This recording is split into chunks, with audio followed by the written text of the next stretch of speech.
கர்த்தருக்கு ஸ்தோத்திரம். இந்த நாள் சிந்தனைக்காய் எடுத்துக்கொண்ட வேத வசனம் சங்கீதம் 19 அதிகாரம் 12 தன் பிழைகளை உணர்கிறவன் யார்? மறைவான குற்றங்களுக்கு என்னை நீங்களாக்கும். ஹல்லேலூயா. இந்த உலகத்தில் வாழுகிற நாம் நம்முடைய தவறுகளை உணர்வதை விட மற்றவர்கள் தவறுகளை கவனிப்பதில் மிகுந்த கவனம் செலுத்துகிறோம்.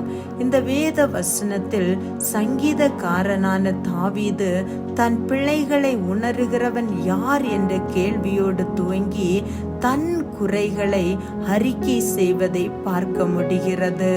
நம்முடைய பிழைகளை உணரும் போதுதான் அந்த பிழைகளிலிருந்து வெளிவர வேண்டும் என்கிற உணர்வு நமக்குள் வரும். நம்முடைய குற்றங்களை உணராத பட்சத்தில் குற்றங்களை மறைக்க நாம் பிரயாசப்படுகிறவர்களாய் இருப்போம். இந்த நாளிலே என்னை கேட்கிற ஒவ்வொருவரும் நம்மைத்தான் ஆராய்ந்து பார்க்க கடமைப்பட்டிருக்கிறோம். நம்முடைய வாழ்க்கையிலே எந்த இடத்திலே நாம் தவறுகிறோம் என்பதை நாம் உணரும் போதுதான் அந்த தவறுகளில் இருந்து நாம் வெளிவர தேவன் நமக்கு கிருபை பாராட்டுவார். ஹல்லேலூயா. தன் பாவங்களை மறைக்கிறவன் வாழ்வடைய மாட்டான். அவைகளை அறிக்கை செய்து விட்டு விடுகிறவனோ இரக்கம் பெறுவான் என்று வேத வசனம் நமக்கு கற்று தந்திருக்கிறது. ஹல்லேலூயா.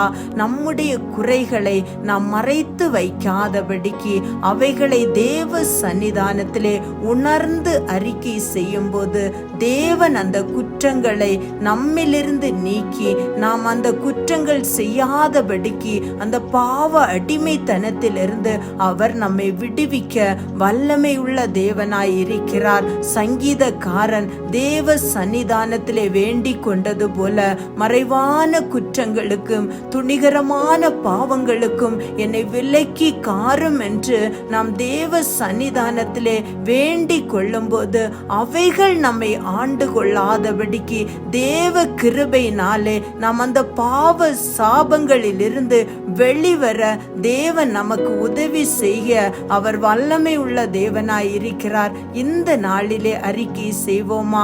அன்பின் பரலோக தகப்பனே, இந்த அருமையான வேலைக்காய் உமக்கு கொடான கொடி ஸ்தோத்திரம் அப்பா. எங்களுடைய குறைகளை எங்களுடைய குற்றங்களை நாங்கள் மறைத்து வைக்காதபடிக்கு அவைகளை உம்முடைய சன்னிதானத்திலே அறிக்கை செய்து அதிலிருந்து நாங்கள் விடுபட என் தேவன் எங்களுக்கு அனுக்கிரகம் செய்வீராக ராஜா. எங்களுடைய குறைகளை நீங்க மன்னிப்பதற்காக உம்முடைய இரத்தத்தை சிந்தி எங்களை மீட்டெடுத்திருக்கீங்க ராஜா. உம்முடைய அன்பின் அடையாளமாய் தகப்பனே இந்த உலகத்திலே நீர் எங்களை வாழ வைத்திருக்கீங்க ராஜா. உம்முடைய கிருபையினால ராஜா நாங்கள் விழுந்து போன இடங்களில் இருந்து ராஜா உம்முடைய கரம் எங்களை தூக்கி எடுக்க வேண்டுமா ஜெபிக்கிறேன் ராஜா. பாவம் ஆண்டு கொள்ளாதபடிக்கு ராஜா பாவத்தை மேற்கொள்ளுகிற பலனை என் தேவன் நீர் எங்களுக்கு தந்தருளுவீராக.